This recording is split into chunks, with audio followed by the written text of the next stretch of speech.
Good morning, children. Today we are going to take recap of chapter 4, solid, liquid and gases. Anything that occupies space and has mass is called matter. There are three states of matter: solid, liquid and gas.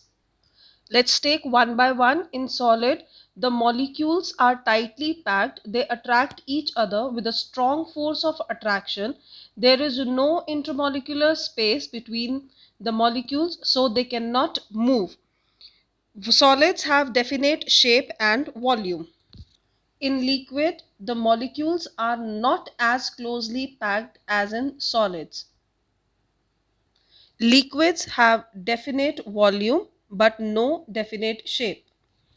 In gases, the molecules are far apart with intermolecular space between them.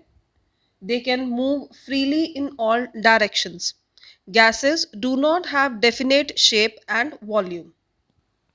Some liquids like milk, glycerin, lemon juice dissolves in water.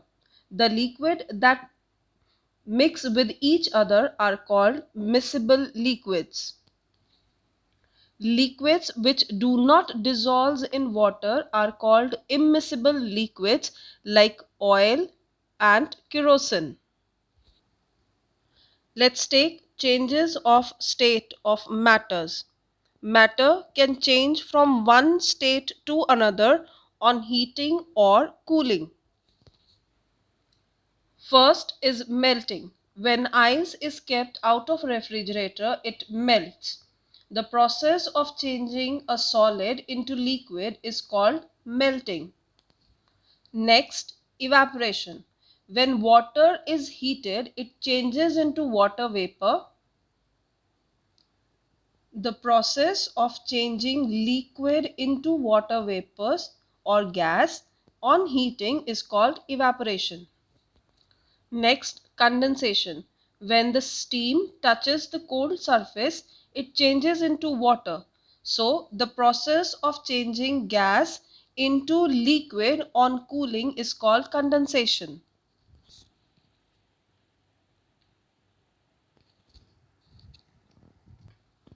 When water is kept in freezer, it changes into ice. Yes, this process is freezing. The process of changing a liquid into a solid on cooling is called freezing. Now let's take expansion and contraction of matter. So, when we heat substance, the molecules start vibrating rapidly. Due to this, intermolecular space between the molecules increases and the substance expands. So, expansion is the increase in size of matter on heating. On the other hand, when we cool a substance, the movement of molecules slows down. Due to this, intermolecular space between the molecules decreases and the substance contracts. Thus, contraction is the decrease in size of matter on cooling. Now let's take physical and chemical changes. A physical change is a temporary change that can be reversed. For example, melting of ice, evaporation of water, melting of wax and glowing of a bulb are physical changes as they give us back the original substance. A chemical change is a permanent change that cannot be reversed. For example, burning of paper, burning of matchstick, cooking of food and formation of curd from milk are chemical changes. So, children, in physical changes, no new substance is formed, but in chemical changes, new substances are formed. Thank you.